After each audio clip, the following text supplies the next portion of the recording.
host of Aaron's Hour, Aaron Phillips. Hi there. Welcome to another live edition of Aaron's Hour, coming to you live from the WWDBTV studios in the heart of Las Vegas.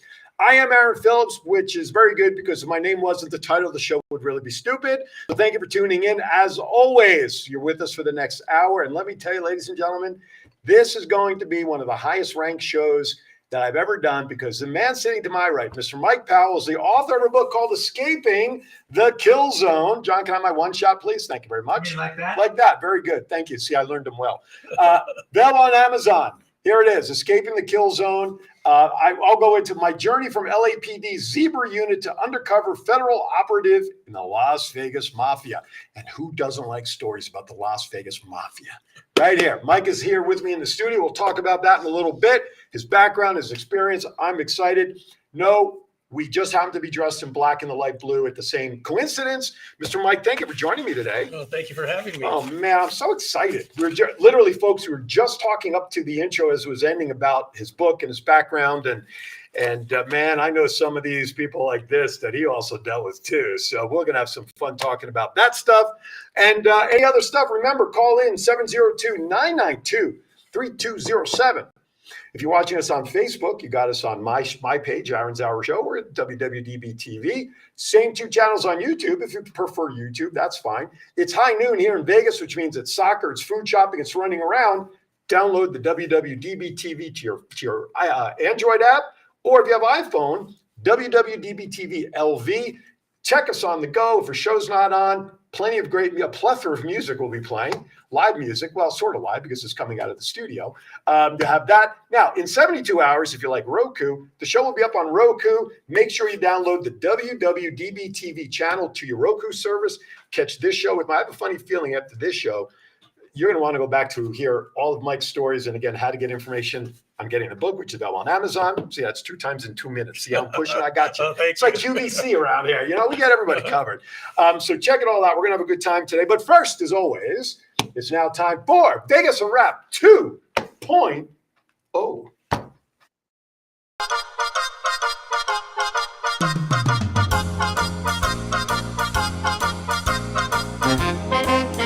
With a nod to the past and an eye to the future, here is Aaron Phillips with Vegas Unwrapped 2.0.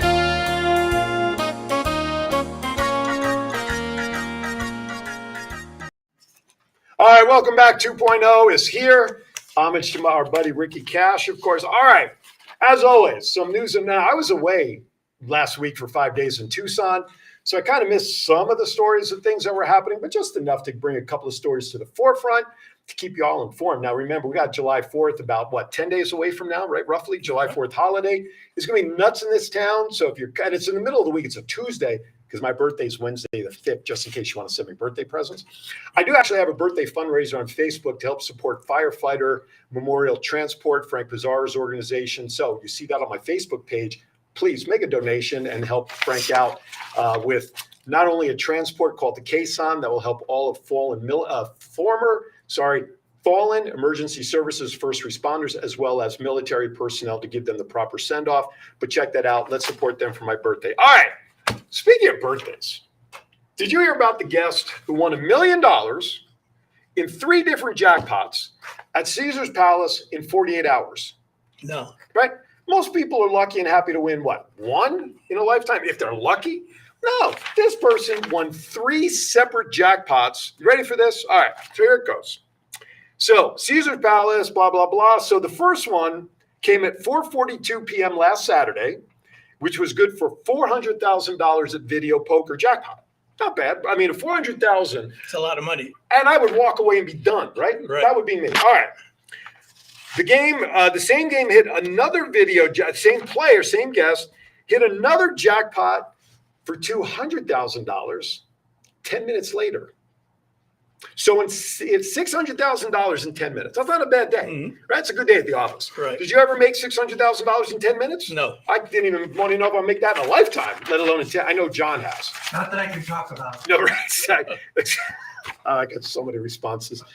Now, the third jackpot Where is it? The winning streak continued into the next day when that same individual, I want to know what this person was drinking. This time it was a video poker jackpot at 11 p.m. 48 hours later, another $400,000. $1 million in 3 jackpots in 48 hours. I'll bet he's being investigated. If not, I know somebody here that can probably get one started. $400,000. I mean, $1 million in 48 hours. I mean, that's unfathomable. People, Right, yeah. listen. A couple of months ago, I went to pick up a friend of mine at the airport. I still call it McCarran because it's habit after 25 years. No disrespect to Harry Reid. So I went to pick up my buddy, and I was so I walked in. Usually, the airport does not have the best of odds there, right? Right. You got trapped people in there, so we're going to soak all the money.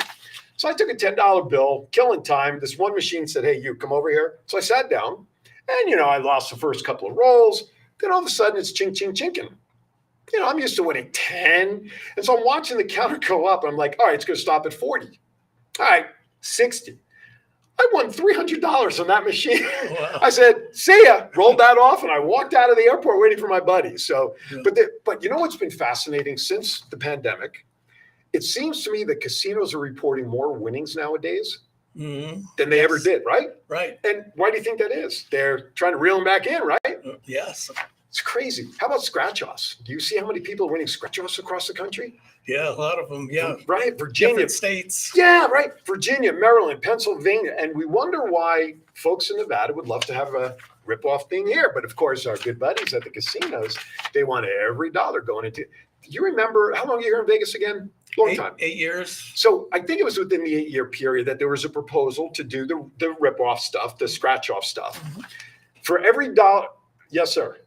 Excuse me, it's called scratch off, not rip off. Oh, yeah. Well, back east, we had these ones where you had to like rip off the little tab. So that's where I'm confused. Scratch off. Some people think they're rip off anyway, but We don't rip off people. no, not here. No way. Here under the table. Anyway, the casinos were offered a fraction of every dollar that was spent on buying those scratch off tickets in the casino. And they still said no. And that money was supposed to go to education. Now, don't get me started on education because I'm part of the system. My wife is. We're going to talk about a story coming up here in a moment. But anyway, I digress. I said to John and my guest a couple of weeks ago, here's a perfect business. And maybe you can help me with this. Get me launched in this. We get scratch-offs from every state that's available. Mhm. We open up a store here in Vegas. I realize you need a gambling license, right? Right. But every winner in like the gas stations and any of those places, the owner of that facility actually gets a percentage of the winnings. Mhm. Why not open a business that's just selling those things? Somebody wins, you get the commission. Every state that has a scratch off. You Yeah. think that's possible? Yeah. He's not saying anything. It's not possible. Yeah, it's good. No. No, but think about that, right? The scratch offs. Anyway, I digress. I stay up at night thinking about this stuff. Anyway, all right. Go ahead. When we get to my book, Yeah. There's a funny story in there about gambling. Oh, what page is it? Oh, look, no, I that's good. don't Let's remember. hear it. Well, one time, 132. John. one time I was working Larry Flint. I don't know if you know who that is. Of course, the Um, former Hustler owner, publisher. Publisher. Well, he was shot in Gwinnett County, Georgia. I remember. And about a year and a half to 2 years later, they brought him to Los Angeles Okay. and bought Sonny Bono's home, and they turned it into a fortress. And he was paranoid. I wonder why. He was pretty well drugged up 90% of the time. Right. And he was moved around by a security force Right. in a gold-plated wheelchair. Gold plated. So when they moved him here, they put a team of guys together. Okay. And I was one of the people that quickly got to his inner circle. And I got very close to Larry. Okay. And he used to gamble. We come to Vegas, we Mhm. get the Stardust Hotel, we get the top floor, the suites for 4 or 5 bodyguards, nurses, Althea, and we would take over and he would go gamble. Well, one day, sometimes I would have the money in a gym bag, about $200,000 in cash. That's all. And he said, we're going to the Silverbird. Now the Silverbird isn't around anymore. Right. But we got to the Silverbird and he's going to play poker. And they got the Baccarat room ready, and it had 2 half moons Okay. with windows in it so people could look in. And he sat there and he was playing with Amarillo Slim, Oh my goodness. Gabe Kaplan from Welcome Back I Kotter. love that show. And he was a high-ranking poker player. Was he really? Yes, Wow. and Puggy the Owl and Stewie Unger. The He's name a rings a bell. 3-time world champion.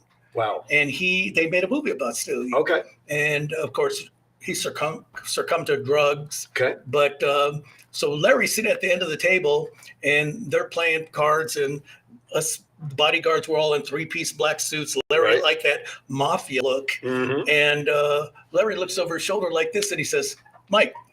So I come over and I go, "Yes, Mr. Flynn." He says, "You know how to play poker?" I said, "Yeah." And I'm thinking, well, I used to play with my brothers.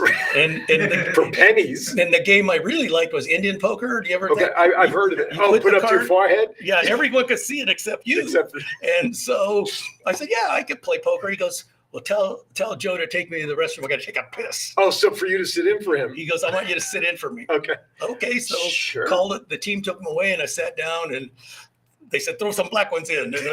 And Amarillo kept pushing me. You need more like this. And Gabe Kaplan goes, "Leave the kid alone." I was 28 years old at the time. And everything, they put half the cards up, Right. half the cards down. I had no idea what they were doing.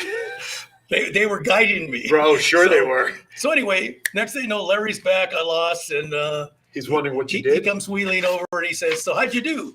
I go, "I lost." He goes, "How much?" I go, "I don't know." And Stewie Unger had drug in the pot, and he's stacking the chips. He goes, he didn't even look up. He goes, he lost $35,000. Now this is in the 80s Where when it was worth a lot more. it was worth like three Right. times, as much, $100,000. And Larry starts laughing and goes, "That's the most expensive piss I've ever taken." And everyone starts laughing. Love So it. No, that's great. I that love that goes story. along with your Yeah, gambling no, I story. love that one. Well, listen, Larry, I remember that incident when he was shot. And listen, we have the Gentleman's Club, the Hustler. Right. Was that under the Hustler Yeah. franchise at the time? Yeah. It was. Okay. Yeah, all the Hustler clubs. He started in Columbus, Ohio. Oh, that's right. Yeah. That's right. Well, the club is still going strong, I guess. Yeah. That's they're what around. I'm reading. I've never been there. And that's another reason I got to write my book, because Right. he passed away. Right. And you said you read the first chapter is Which we'll get. Oh, my they gosh. lit my house on fire with Right. my first wife and I in it. Right. And that all goes back to Sure, all those of days that. with Larry Flynn. Well, we'll get into that. And what he just referred to about the fire around the house is what references the Kill Zone, which is the title of the book. We'll get to that in a second. Do you follow hockey? Yeah. Are you you're from LA originally, yes? Right. Yeah. So you have the Kings out there, but you follow the Knights, I'm sure, by now, yes? Jump on the board on the bandwagon. Well, who doesn't? I mean, I'm originally from Jersey. I had the Devils, the Rangers, and the Islanders. Of course, I'm a Knights fan. Of course, they won a week or so ago. I didn't get a chance really right. Didn't get much of a chance to talk about this last Saturday because I reran a show being out of town. They had, if you didn't see the parade on TV, they had the route on the boulevard, which was closed from, I guess it was coming down like roughly around Flamingo-ish, down and up and around to the T-Mobile Arena. So they projected, the Las Vegas Metro Police Department, they projected approximately 200,000 people line the parade route. Now, Toshiba Plaza, for those who've never been out here, is the open atrium area, basically outside T-Mobile Arena. It's like a park, and they have a stage and everything. And so when I saw the TV videos of Toshiba Plaza, I swear to you, I don't think you could have put a piece of paper between two people, right? They have projected about 20,000 people packed that. Now, I got to put that in perspective because that's more people than if T-Mobile sold out for a hockey game, because I think it's like 17-ish, 18 maybe. So 220,000 people were part of the parade. Unfortunately, Mr. Carlson kind of left things a little dark marked with his, how do I want to politically say this, with his drunk statements, shall I say, when he came out? The lady who tried pulling him off the stage, did you see any of that? No, I didn't see that. No. Oh my goodness, it had to have been somebody from the Knights, because after a while she came right out. All right, Carlson, cut. We got no, and he just kept going. And finally, she just reached up and grabbed the microphone. And one of the other guys, it might have been Aiden Hill, the goalie, which is kind of cool because he's kind of stopped everything. Picked him up, carried Carlson like a fireman's carry, got him the hell off the stage, or at least in the back. But that lady who went out there, I want to know who that person is, because she was great trying to end it. And it took a lot of courage to do that, quite frankly. Anyway, so 220,000 people. I would love to know how that number compared to the Aces. When the Aces won and had their route, I don't think it was 220,000, but it was interesting. We discussed the difference of when President Biden, I don't know if you saw this a week or so ago after the Knights won, they said, let's congratulate the Knights, the first professional franchise to bring a title to Las Vegas.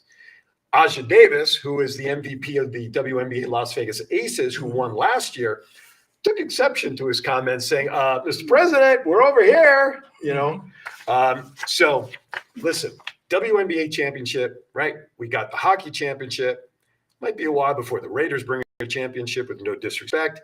The Oakland Athletics, look, if we get more than 2,000 people attend a game here, that's a win, right? Because that's what they're getting in Oakland right now. I am not a big supporter of where they're doing all of that.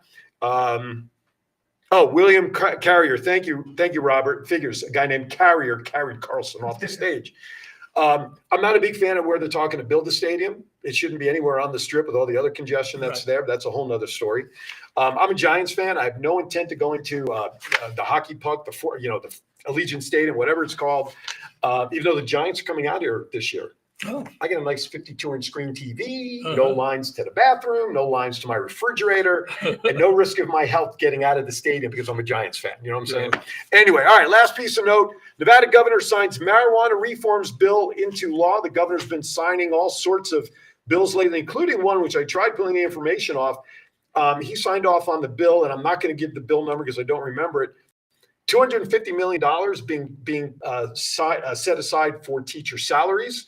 And those guys, thank God. And the one thing with this marijuana bill that I've been harping at for a couple of years now, you know, when marijuana first came legal here in Vegas about 10 years ago, the revenue from the sales were supposed to go into the educational budget to fund our education. And if that actually happened, we would not be last or next to last in the country as we are with the lowest per student spending. Now, last week, the governor signed $12 billion to be used over 2 years to help raise the cost per student spending. But the point of my story is, as part of this signing that he did, he should have called a forensic audit, because it was Governor Sandoval at the end of his term. I don't know if you were here at the time. Yes. But he took the money that was in the educational budget from the first year or two of sales, moved it into the rainy day budget, which then went into the general fund to rebuild the spaghetti bowl.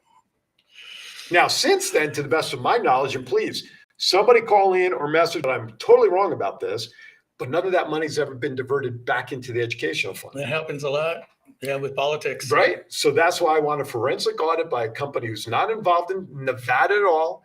Somebody who's not involved with the politics in Nevada, somehow find a company and get it done, because part of this bill should be money going back into the educational budget. I get off my soapbox now. Thank you very much. If you don't like it, he's my bodyguard. Tough. Anyway, all right, we're going to take our first break. We're going to come back with Mike. We're going to talk about his book, Escaping the Kill Zone, folks. I'm telling you what, this is good shit. About time. Damn right. You're watching out.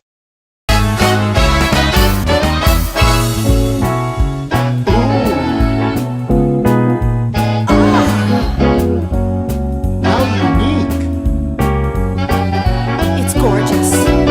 You'll find the art that speaks to your heart at Desert Valley Gallery. I've got to have it.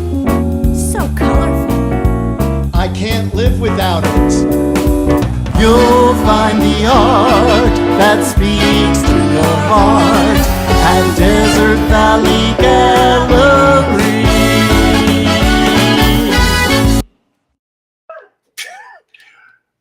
All right, welcome back.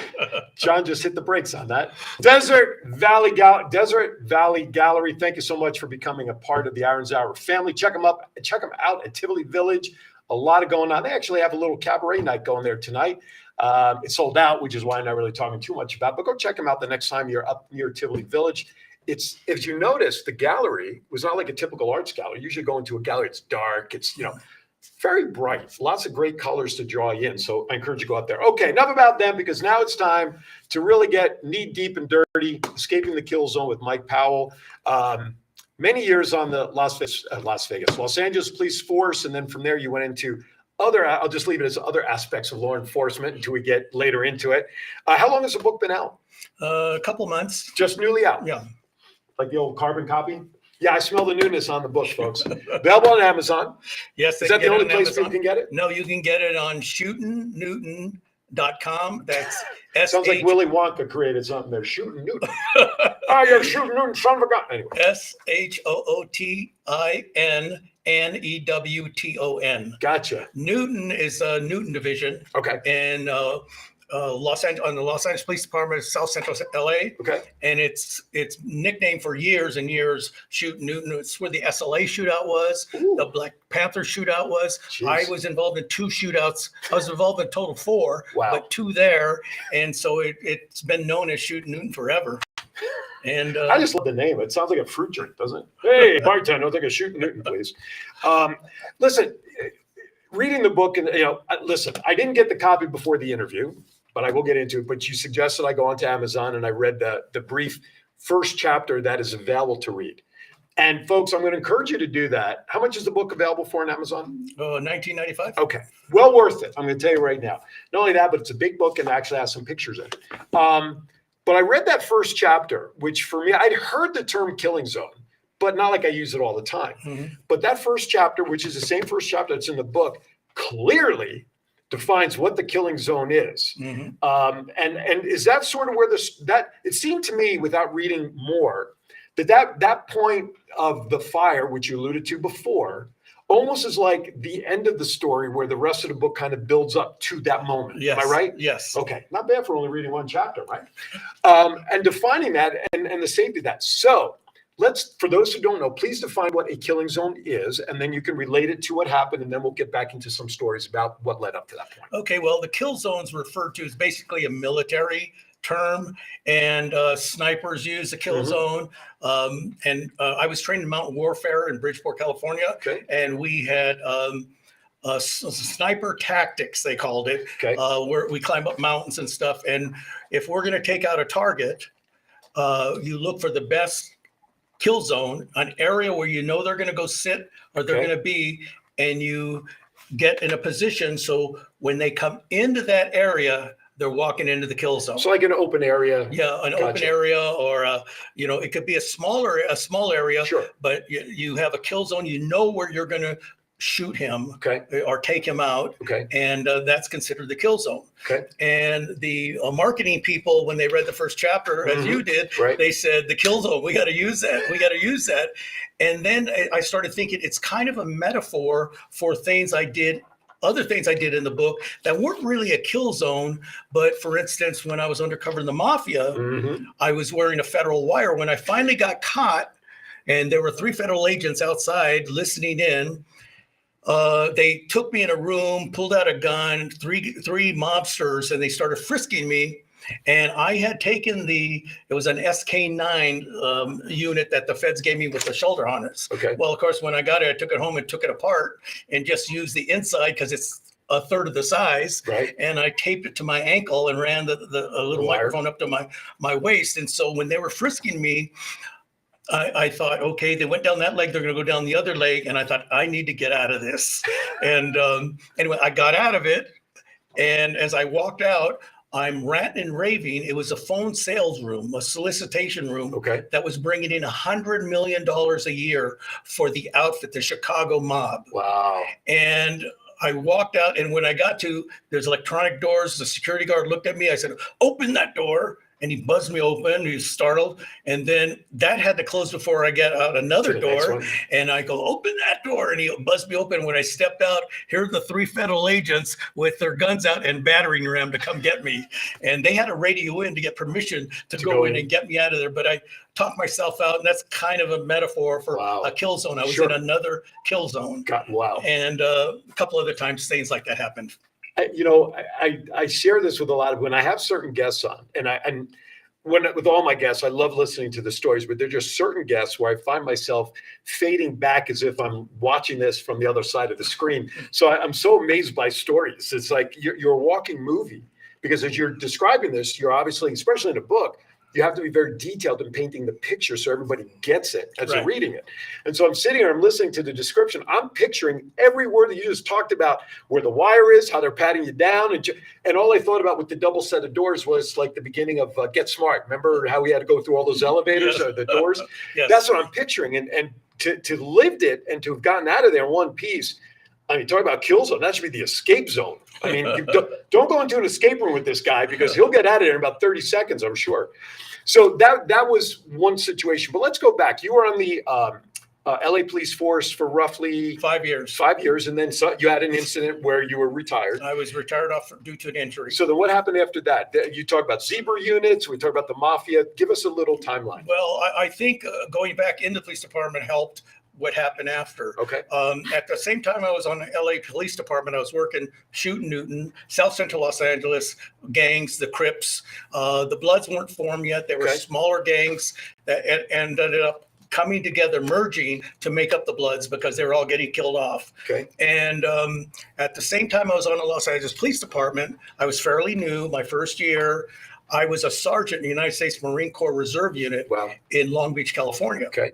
And the captains and lieutenants that were on the same reserve unit as I was were captains and lieutenants in Newton Division, Oh, wow. LA Police Department. Okay. And so quickly, I didn't even ask, I was put in a zebra unit.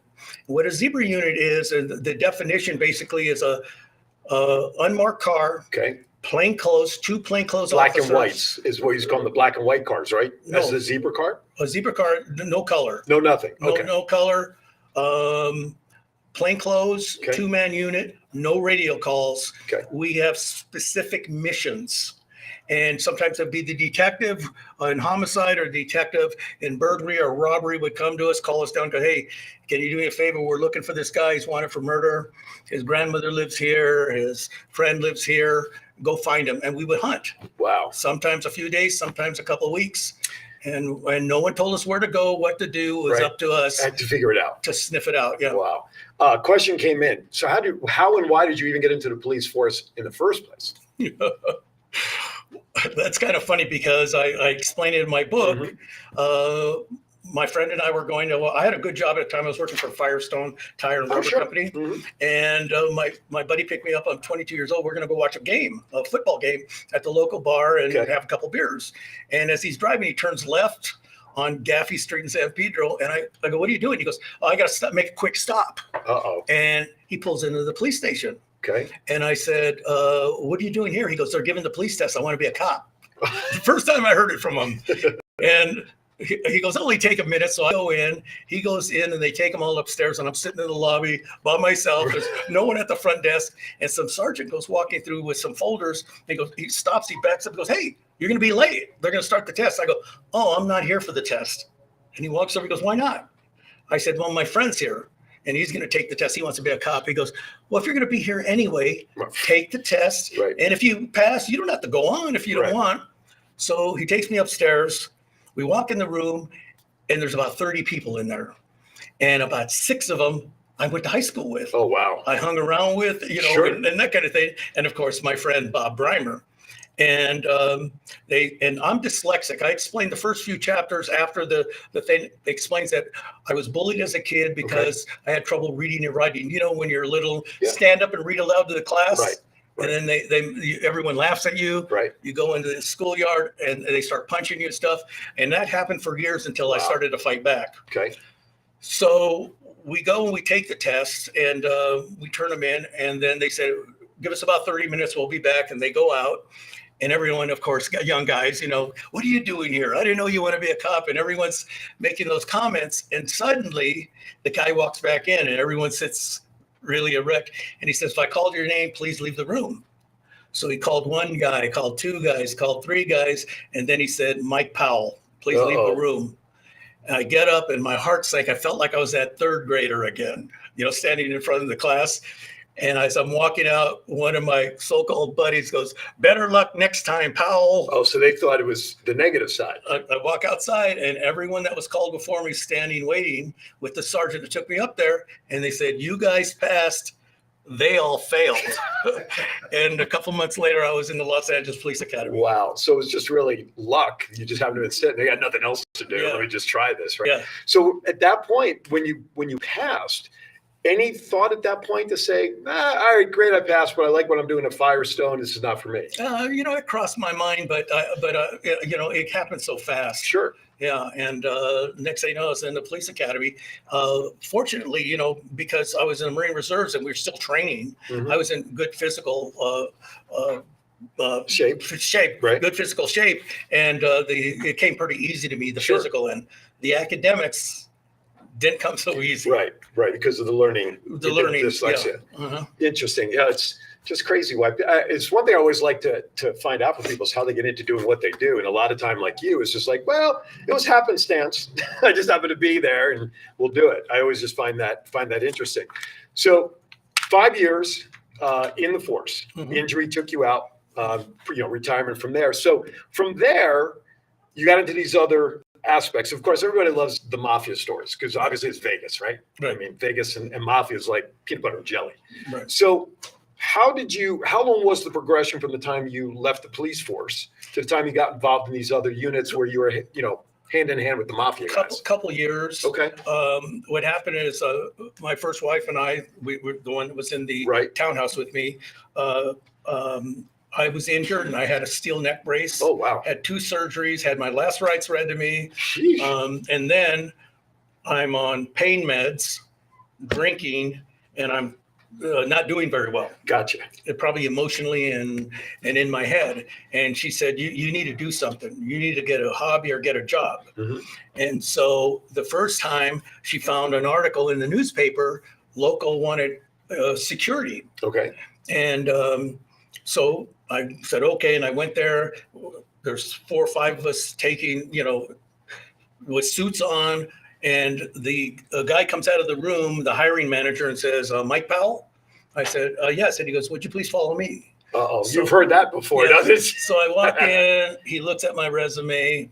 And no, I hadn't filled out a resume for Sure. years. Right. He looks at my resume and he says, so here it says you were sergeant in the Marine Corps Reserves? Yeah. Mhm. Trained in mountain warfare.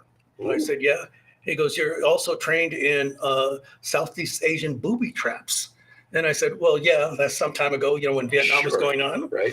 And he said, and then down at the bottom here, he goes, I know you worked at Zebra unit, but down at the bottom here in the notes, you wrote that you won a special medal at Edison Range in Camp Pendleton. It was awarded to you by the commanding officer for almost shooting a perfect score with an M14 without a scope. 500 meters away, Sure. I hit 9 out of 10 bullseyes. Nice.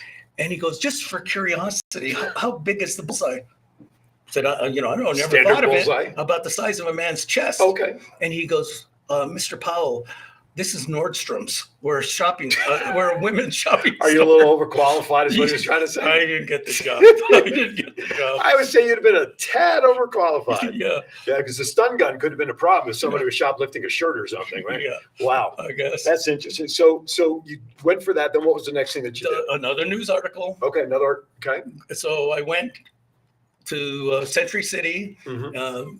I don't know, 10, 11 floors up. I get out and there's a guy there to interview me. And he says, hey, you were a Marine reservist. And I said, yeah. And he goes, I was a sergeant in the Marine Corps. Okay. I was in Vietnam. I go, okay, great. And he goes, you're a police officer. I said, I'm retired. Yeah. And he goes, takes out his gun. He puts it down. He said, what kind of gun is that? I said, Smith & Wesson 9mm. He goes, strip it down. So I stripped it down. He goes, put it back together. I put it back together. He goes, okay, you're hired. And I said, what am I going to be doing? He goes, you're going to be guarding an executive. And he told me more. I drive home. We didn't have cell phones back then. So I Right. drive home and walk in and my wife Minette comes up and says, did you get the job? I go, yeah. She goes, who are you going to guard? I go, I don't know, some crippled guy in a gold-plated wheelchair. And I go, I think his name's Larry Flint. I had no idea who he was. And she did because she's from the East Coast. Right. And she right. goes, he's a pornographer. And so That's how that went. That's how that went. Yeesh. Yeah. John, would you mind putting up the website where his book's available besides Amazon on the crawl across so everybody can have that, please? Shooting Newton, right? ShootinNewton.com. Right. And SHOOTIN, Uh-huh. NEW, yeah. like Fig Newtons, John. You were with him when he invented the cookie, weren't you, John? I can't talk to him when he's typing. I was actually very involved in the. You notice how slow he talks when he's trying to type? Yeah. No, I was writing. I wasn't typing. Oh, he was writing first, then he was typing. And I was chewing gum. So, all right, so I want to let's start moving the story a little bit forward so that we can kind of give everybody a little bit of some of the things that you saw, that you did, that you're involved with, tell some of the stories. that led up to that fire at the townhouse. So where would you begin that? Well, after working for Larry Flynn, it got a little crazy at the house, Okay. at the mansion, we say. There was a power struggle Okay. between families. People were, we say circumstances, like my friend was going to take the test and I got on. Sure. Well, at Larry's house, he had bodyguards around on the outside, on the Mhm. first floor, at his offices, at the studios. We all dressed the same. And there's pictures in there, three-piece black suits. So I was put on the grounds. I was new, and I was walking around, and another bodyguard came up to me and said, "Hey, they're coming in." And I hadn't seen them in 2 weeks. I hadn't seen anyone in 2 weeks. So we go to the side of the house. He takes me, goes, "Your position's right here." Okay. And there's 2 steel gates, and one motor's open, and a Strench Lincoln Continental drives in to the side of the house, and there's 3 Half Moon steps. And they wait till the door to close. They get out. The first one out was Cliff Stewart, who was Muhammad Ali's sparring partner at one time. Oh, wow. And big guys. And Joe. I changed his name for legal reasons. That's right. And he goes around and gets this gold-plated wheelchair out. It's sparkling, and I'm Blingy, as they would say. I'm 15 feet away, and I'm going, "Ooh, that's interesting." They put him in it, and as they go, now these guys are big, muscle guys, and also Bill Metzer. He's in prison for multiple murders. Okay. But he was one of the bodyguards. They were the inner circle. Gotcha. They were the only ones allowed in and out of Larry's room, except the nurses. Okay. And so they're pulling him up the steps, and they get stuck. Uh-oh. And I look over and I look back, and I can see Larry's foot slipped off the pedal. His shoe fell off, and his foot was behind the pedal and the step. And that's what jammed it? He couldn't feel anything because he's paralyzed. Right. And they kept pulling and pulling, And I go, "Wait a minute." And I go over, and I bend down, and I take his shoe off. Right. I mean, put his foot, put his shoe on. And I happened to glance up at him, and, his eyes were a half mask. And I say in the book, his chin was down to his buttons. Right. But he looked at me, and we made this contact. Sure. And then, of course, the head of security goes, "Get back to your position." So I did, and went. And then one of the other security guys go, "Man, you got balls." I go, "What are you talking about?" He goes, "No one's allowed to even get close to him." I go, "Really? Oh, okay." I'm walking around. About an hour later, Cliff comes out and says, "Joe wants to see you in his office." Uh-oh. I'm going, "Uh-oh." So I go in, and I sit down, and he's chewing me out. Mhm. You know better. Right. You broke protocol. What if someone was up in that angle trying to shoot him? Right. All this stuff. He goes on and on and on. Then he's quiet for a minute, and he just kind of looks around. He goes, "Mr. Flint wants to see you." He doesn't need any more effing friends. Right. And I said, "Okay." So he takes me upstairs where I've never been before. Right. And there's a 700-pound electronic door to a suite where he lived. And I walk in, and I'm looking as I'm getting closer. Where's the door handle? And behind me, he remote opened it. So I go in. There's a living room, his bed, a nurse sitting next to him. It was big, fireplace, bathroom with a lipstick red heart-shaped bathtub. I could see through the white tiled. Usually found in the Poconos, ladies and gentlemen. Yeah. And so I walk in, and the nurse stands up, and I hear Larry say, "Over here." So I go over and I sit down, and he starts asking questions. He says, "Bill says you were at the Joe says you were at the LA Police Department." I didn't know. And I said, "Yes." And he goes, "You ever shoot anyone?" I said, "Yes." And he goes, "Oh, you ever watched 60 Minutes? And I go, "No, what's that?" He was brand new at the time. Right. He goes, "Oh, it's a great reporting show. You got to come up and watch it with me." And, a couple of days later, I'm in his private jet with him and the team. Right. I'm part of the team. Now you're in the inner circle. Right. And the whole time I was there, I got very close to him. Mhm. Matter of fact, when I was writing the book, Right. I was talking about how close I got to him, and then I stopped and go, "Was I really that close to him?" Because I had to prove everything I'm saying. Sure. And so I looked through the papers, and there's a Los Angeles magazine article written by I forget the gentleman's name, but it's entitled "Porn Again." That's when Larry turned religious. Sure.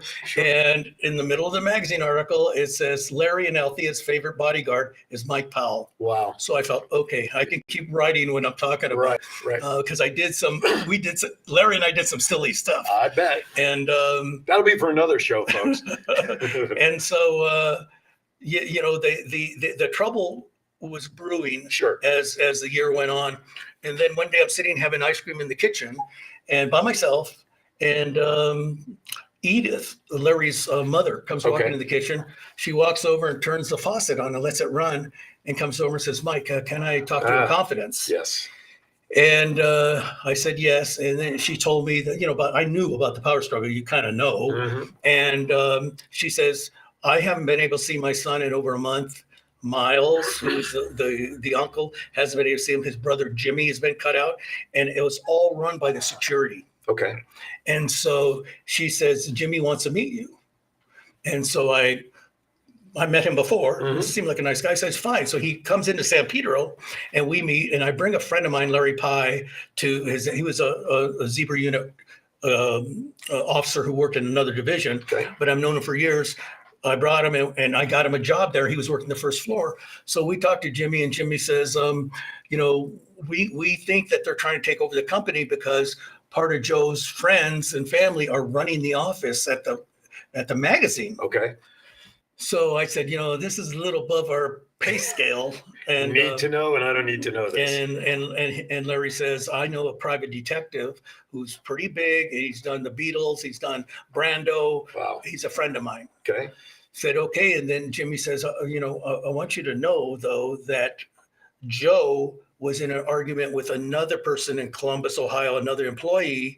And that employee got shot with a high-powered rifle because he walked into the kill zone. Mhm. And Joe's Jeep got blown up with dynamite in his driveway. Jeez. So he said, be cautious. So we go to this Beverly Hills office and I changed this guy's name. Of course. And he's written books. Okay. And I say, as soon as I walk in, I go, I don't like this guy. Mhm. You just You feel just it. sensed it. Yeah, Sure. you said, I don't like this guy. Sure. I mean, he's wearing Hawaiian shirts, slacks, and slip-on Right. shoes. I mean, and pomade hair. I said, no, that's not my style. So Larry, who knew him, started talking to him, telling him the whole story. Mhm. I never mentioned my name, never mentioned anything. And we leave. And the next 2 days later, I get called that Mr. Flint wants to see me in his room. Uh-oh. So I go upstairs and Joe's at the foot of the bed. And Larry says, Mike, I need you to go to Mexico. Your eyebrow raised. So I know, right? and Joe says, yeah, you need to go to Mexico tomorrow. And then Larry says, well, my mother, Edith, has cancer. Okay. And they have a cancer clinic, a cleansing clinic in Okay. Rosarita Beach, where I bet Steve McQueen was there at the time. Okay. And so we get in the limousine. We're being driven down there with Uncle Miles and Edith, and it's really quiet because I don't know who knows what. Right. And then Edith says, Mike, can you have the driver put up the privacy screen? So he rose it up and she starts talking. And then Miles says, I want you to know I was in the house and I got a call from a private detective who said he had some information for sale. Uh-oh. And so we put him through and he got $10,000 for saying that your friend, Larry Pye, was in the office on behalf of the family because of a family struggle over I think they were $500 million. And so then he said, but I heard another bodyguard tell Joe, you get Larry up here, Larry Pye, up to the house and I'll dump him. So, so I thought, oh, this is getting crazy. So when I got to Mexico, I called Larry and said, don't go up to the mansion. Don't go up there. And I told him what happened. Well, Larry's a little, crazy. He called him on the phone. He says, you meet me in West LA. There's a parking lot at such and such. You bring your guns and I'll bring my guns. So he called him out. Yeah, I called him out. We're going to stop right there for a quick break. We're going to leave you hanging on that shootout in that parking lot. It's like the OK Corral. You're watching Aaron's Hour with Aaron Phillips. I got Mike Powell. He is the author of Escaping the Kill Zone. As we continue, more stories. We'll be right back. Now? Hi, I'm George Miklos. Hi, I'm Rick Upchurch. Hi, I'm Aaron Phillips, and we are The Round Table. Check us out. Thursdays at 4 p.m. Pacific Time Live. on Facebook page as well as WWDBTV. Hello, everybody. It's me, President Trump, greatest president in the history of presidents, and I've been on a lot of shows. Believe me, but the best one by far is Aaron's Hour with Aaron Phillips. This guy is so amazing. What a great interviewer, and you can catch him every Saturday from 12 to 1. 12 to 1. It's a tremendous show. You know why? I was on it, and the ratings went through the roof. Check it out on WWDBTV. That's WWDBTV. It's huge. Thank you, John D. Domenico, as always, for your support on that. All right, welcome back to Aaron's Hour. I got Mike Powell here. Now, folks, I'm listening just like you are. I'm sitting here in amazement. I'm hanging by every word that Mike is talking about in the story. I can't wait to read the book now that I've got the stories. But it's like I read Jaws first, then I went to the movies, never went in the ocean again. Anyway, so we're talking Aaron's Hour with Aaron Phillips. You're going to want to go back and watch the show. So we were talking about now almost a shootout at the OK Corral parking lot between Larry Flint, right, and the other Larry, right? Well, the security guards, bodyguards from Larry Flint, and one of the other bodyguards, Gotcha. Larry Pye. Okay. That didn't happen. That didn't happen. But something almost as exciting happened. Is Larry went to West LA Station and filled out a conspiracy to commit murder report. Uh-oh. I ended up having to do one as well a couple weeks later. So that he filed that, and then he said, one of my good friends, Marv Inquest, has had a major crimes in downtown LA. I'm going to go talk to him. So Larry was mad. So he goes down and meets him. And I go to work, and I know he's going that day. And I'm walking around. I come downstairs. I was going to the kitchen to get something to eat. And one of the other bodyguards is down there with a walkie-talkie who kind of runs the outside perimeter. Okay. And someone says, "Hey, look at that helicopter up there. It's flying kind of low." Uh-oh. And so, I go out in the courtroom, and sure enough, I know what it is. It's they're taking photos for a SWAT raid. Okay. So I go back in the house, I grab my briefcase. Now we didn't have cell phones back then. Sure. So I get in my car and I take off and come out of the gates of Bel Air, hit Sunset. I go to the closest place in Beverly Hills. I put money in the thing, and I called Marvin Quest's office. Okay. And the secretary answers. I said, "Is Larry Pye there?" He goes, "Yeah." He gets on the phone and he goes, "Get the hell out of there!" He's yelling at me. So I go, "What'd you do?" He goes, "Just get out of there." So I hang up the phone. I drive home, and it's on the national news. Wow. A SWAT team raided his house. Wow. And one of his bodyguards took a shot at the SWAT team. They didn't shoot back. He's lucky. Right. They arrested him. Right. And they bashed in the doors. And then they called in doctors. Okay. I don't think we were ready for that yet. Okay. You know, it was premature. But the doctors reported that he was on a lot of medication, but they didn't feel he was in danger. Okay. Because they were pushing the drugs on him. He was using Dilaudid. Gotcha. And so then the lawyers came in and filed a $3 million lawsuit against LAPD and against Larry Pye and myself. Okay. So I get a call from the city attorney, says, "Hey, you guys are retired. I can't represent you. Right. You're going to have to represent yourself." Oh, jeez. And what do they call that? Not prosana? I think so. Yeah, prosana. So he goes, "But I'll, answer any questions you have." So we fill out the paperwork ourselves. We go to a federal civil rights violation charges, and we go there, and the city attorney goes, "Hey," and he, shakes our hand. He goes, "Okay, listen, they're going to ask a series of questions. The judge, I'm going to stand up and say it. Sit down. You stand up. He's going to ask you a question. You sit down." And you're like the bobbing heads. Right. 15 minutes, we got the whole case thrown out. $3 million case. Comment came through the chat room there from Robert. Thank you, Robert, here in town. He says, "Nice guest, Aaron, and thank you, Mike, for your service and your service with LAPD. And he loves your shirt." How come you don't love my shirt, Robert? Yeah. Just kidding. Yeah. So thank you, Robert, as always, for checking in. Yes. So you mentioned a word with Larry Flint earlier, paranoid. He was always paranoid. Right. Was it because of all the medication he was taking that became paranoid? Or because of the fighting he knew was happening? Medication, I'll tell you, for one instance, I was sitting next to him, watching TV with him. He was pretty drugged up, and head of security walks in and says, "Mr. Flint, Interpol just contacted me and said that 2 Russian assassins have gotten into the country." Jeez. And they're going to they're coming to kill you, but don't worry, I have my security. I have my security staff ready. Now I'm sitting next to him, and I know it's all a lie, but I don't know what to do at that time. Sure. And Larry, you can see him shaking, physically shaking. Right. So Joe goes down and leaves the thing. I get up, I follow him down to his office. By the time I get there, he's got his feet up on the desk and he's watching the Roadrunner cartoons. And I walk in there and I go, "What the hell was that?" And he goes, what?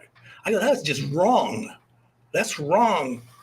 And he looks at me, takes his feet out, and he opens the drawer, pulls out his 9mm, puts it on the desk, and he goes, you got a problem with the way I run this outfit? I says, just wrong. You shouldn't do that. He goes, how do you think we keep our effing jobs? I just shook my head, and then he put his feet back up. I'm looking at him, and I turn to walk out, and I hear him laughing wildly, and he goes, hey, Mike. And I turn and I go, what? He goes, what do you like, the Roadrunner or the Wile E. Coyote? Or the Coyote? Jeez. I just shook my head and I walked So out. a lot of that stuff was just fabricated by the guys inside to make him paranoid for job security. Yeah. So what caused? I mean, and I'm trying to put this on. And in a bigger world, Right. the company was run by acquaintances of, for lack of a better legal term, of Joe. Gotcha. So what made Larry Flynt the target in the first place of people wanting to take him out or the fight? Was it because of the value of the estate? What was it that caused all of this hoopla in the first place? Pornography. He was it was in Gwinnett County, Georgia, and he was in federal court. Him and his lawyer got shot too. Okay. And the word is that the guy who admits shooting him, and the feds and the police all agree. I forget his name, but I don't think so. I'm different. That's all right. I was on the inside. I don't think so. But he said he did it because he had put a picture of a black man and a white girl together in his pornography magazine. Gotcha. Okay. Well, it just goes to show you that society doesn't always like everything. All right. So we're about 9-10 minutes left. So let's move the story forward as close as we can, knowing we have about 9 minutes left to the fateful story that you opened the book with. So when do things really start getting hot for you personally? Not that all the stories haven't been, but to the point where everything started coming to your front door now. Well, it's some of it you might say is my fault. Okay. I mean, well, first step to recovery, folks, I guess, right? That's the first time I've said that. Okay. You heard it here first, right here in Aaron's Hour. Even my wife's laughing. Never heard him say that before? No. All right, pick her up off the floor next week. So, I'll explain it to you, but we probably won't get to the right. mafia. The okay, mafia. That's fine. So after all that goes down, I get a call from. I get contacted by a person named Ed Rassin. Okay. Okay, and he's a pretty big guy. He comes and meets with me, and I didn't know at the time, but he was a member, Special Forces, and a member of the Phoenix program, the CIA assassination program. Okay. And he says, Mr. Guccione wants to meet with you. And I said, Mr. Guccione, Penthouse Magazine? He said, yes. And I said, what does he want? He goes, well, that would be between you and he. Okay. I said, okay. And he stands up, he takes out lays his the airline tickets, some cash, and his information how to get a hold of him, where he lived and stuff like that. And he goes, he'll be expecting you the day after tomorrow. And he turns to walk away. And I go, wait. I said, I didn't say I would take the job. And he smiled and goes, how's your wife? Minette, isn't it? Uh-oh. And I said, yes. And he said, well, he'll be seeing you the day after tomorrow. And he walks out. And my wife and I had an argument about it because she wanted me out of the business. Right. And I was getting death threats, and so I fly out to New York, and I meet in Guccione's 22,000 square foot townhouse. He got me merged to him together. He had a private museum with Rembrandt, Picasso, Degas, and bodyguards all over the place. Sure. So we go into his library when they say he's ready. I go sit in his library, and his books, his beautiful library.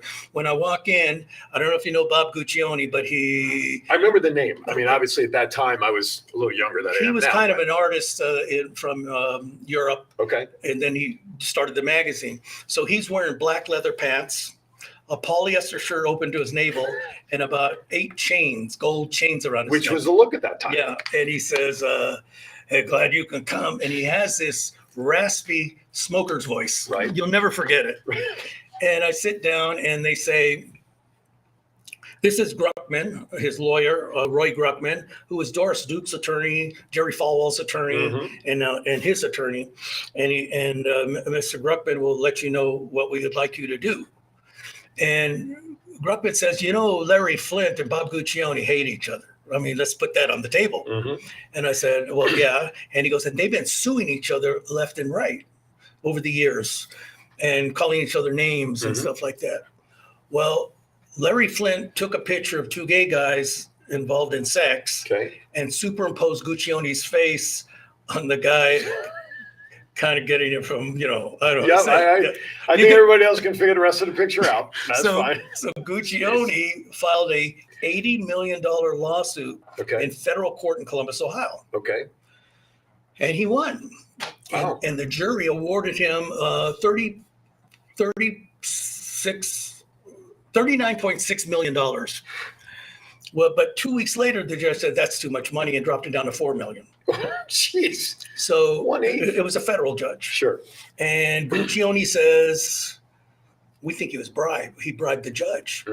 We'll give you $1 million cash if you investigate this and can prove that Larry Flint bribed the federal judge. And I said, okay. So the first place I took off to was Columbus, Ohio. And I started doing my investigation. And as I did my investigation, of course, everyone that you're talking to, it gets back to head of security. And they start threatening me. And then Guccione, we talked about 7 times over the phone. And every time we was talking, he goes, oh, can you prove that Larry Flint, it's like he's reading it. Can you prove that Larry Flint bribed the federal judge? And I said, I never said that. Never said that. I said, send $1 million and I will send you a report and I think you'll be happy. And that's as far as I'd get until he said, you need to come out here. So I take Larry Pye with me again. And we fly out to New York and we're sitting there with Gruckman and we're talking and going back and forth. He says, well, have you or have you not proved that and this and that? And then Larry Pye, he's not quiet. You don't remember, you bring your guns, I'll bring my guns. And he says, we know what you want us to say, and then you're going to F us. And then we'll end up with nothing. And Guccione looks at it. I'll never forget this line. He goes, you ever wonder why God gave us 2 ears and only 1 mouth? That's so you speak, or you listen twice as much as you speak. And he goes, everyone out of the room except Mike. And right there, I knew it's. I don't know. I had this feeling like this was all lost.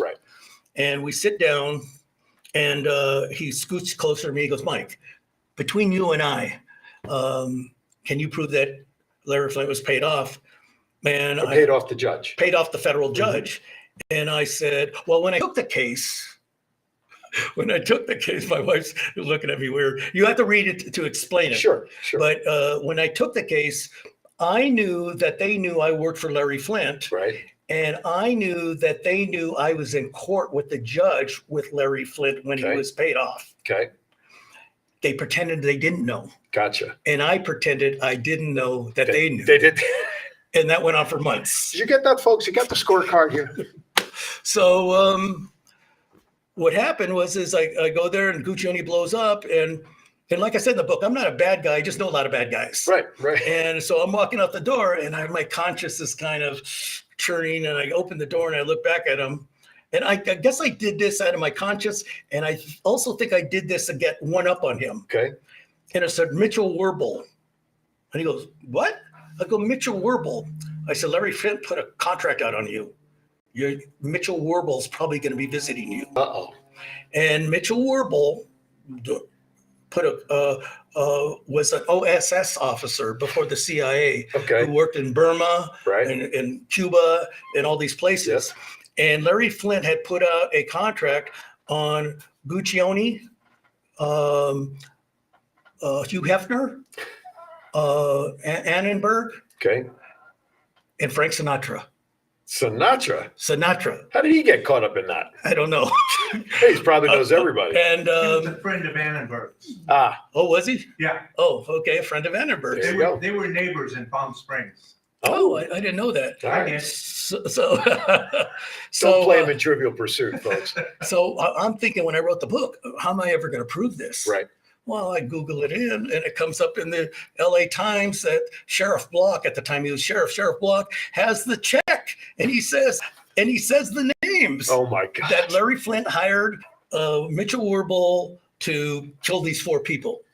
And I go, oh, okay, now I can write it in my book and be safe. And ultimately, Mitchell Werble died before he can cashed a check. And I read other magazine articles. It took me 4 years to get FBI files on the judge case. Right. 4 years. Freedom of Information Act. I did it 3 times. They denied there was ever a case. I said there was a case. I was in the middle of it because the FBI pulled me in. Sure. And it went on and on for 4 years. And then my wife said, why don't you just hire a lawyer? Right. Hire a lawyer too. Was that with you with all of this? Okay, Paul. So we have Pauline here, his wife, and I'm verifying that you were at that time going through all this, and she's like, "Yeah, I was." Yeah, she told me to write the book. She told me to get a lawyer. So the lawyer emails me like 2 weeks later. Okay, it's 900 pages long. It's going to take 750 something working days to get it to you. You know, I don't do math. You're a math guy. Yeah, so It's a lot. It's a lot. Let me ask you a quick question as I'm looking at the clock. I'm going to put you on the spot with one thing for a reason. Okay. What's your schedule next Saturday at this time? The boss right there. Can we do part 2 next week? So, Are you going to be here next week? yeah, it's the first. It's the final week I'm out of town. Oh, okay. Yeah. So, All right. so if you're good with that, I'd like to continue this because we had during the break, Mike turned to me and said, we haven't even talked about the mob yet. So, well, although I don't know if you saw Robert's comment, he goes, wow, who would have thought the mob was safer than Penthouse and Hustler? I mean, you can't, that's got to be in the next edition. You know what I'm saying? Yeah. Honor among thieves. Honor among thieves. So if it's okay with you, Yeah. let's come back next week because I want to delve more into more of the book, the stories, the mafia stuff, because people are folks, I'm sitting here listening and it's like watching a movie. I hope you all realize that it's like, I wish I had popcorn here as I'm listening to the stories. So what I want to do, if you don't mind, let's skip to the night real quickly because we're running a little overtime right now. And he's got another show coming in. Let's talk about the night that boy pulled up in the Mustang with the ratty sneakers and you smelled kerosene outside. So talk about that for a moment, if you would. Well, my first wife and I were.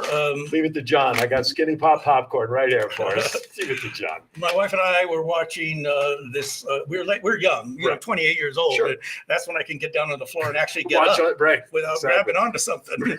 And laying on the floor we used to put the pillows against Sure. the bottom of the couch and Mhm. watch TV, and big 19-inch color TV. At the time, 19 inches. Yeah. Right. It's huge. And we're watching All That Jazz. Right. With Roy. Yep. Roy Snyder. Roy Yep. Snyder. Mhm. I Jaws fame, in case you can't make the connection. Yeah, Jaws. And, I was basically asleep, I thought. Sure. But I can hear You the heard wind stuff. outside. Right. And she had her cat, Reggie, down at the bottom by her feet. And all of a sudden I thought, geez, there's frogs jumping in a pond. Mm-hmm. That's what it sounded like. And I Right. opened my eyes and the cat's head went. And all of a sudden I heard splashing going around the house. Okay. So I grab my gun. I tell my wife, stay down. Right. And I go to the front. Now we had a 2-car garage and then the living room and then the bedrooms are on top. Okay. And we overlook the harbor, Gotcha. Los Angeles harbor. Okay. So I go over and I open the drapes and here's that kid, white t-shirt, Levi's and worn out basketball shoes. He has a 5-gallon kerosene can next to him. And he looks up at me. We make eye contact. Right. He no emotion, nothing. He just struck a match and threw it on the wet pavement, and And it the came right roar came. I mean, it was loud, so loud. I backed up and knocked a chair over, and my wife at the time jumped up and started running around the room, and she's trying to find the cat. Sure. And she's going, Reggie, and I can see the windows turning orange. Okay. And it started to From the smoke burn. Right. from the burn, and so I hear her say, we can get out this way. And the back door wasn't on fire. But my backyard, you went out, there was a swimming pool, Right. a wall, but across the street was a tall hill. And somebody could have been perched up there. In the prone position, Mhm. that's where I would have been Right. if I was a bad guy. Right. And she started to reach for the door, and I grabbed her and yanked her away. I go, no, that's the kill zone. And she says, what are you talking about? What's the kill zone? And They were hurting. Let's put it this way. The fire was kind of hurt. The thought was hurting you yes, to go out the back door, i.e. the kill zone. So Right. whoever that was up there representing whomever could take you and your wife out But obviously that didn't happen. Right, and That's because you recognize they it, weren't trying to obviously. burn the house down. No, they were trying to That's get you why- out. That's why they use kerosene on stucco walls. Right.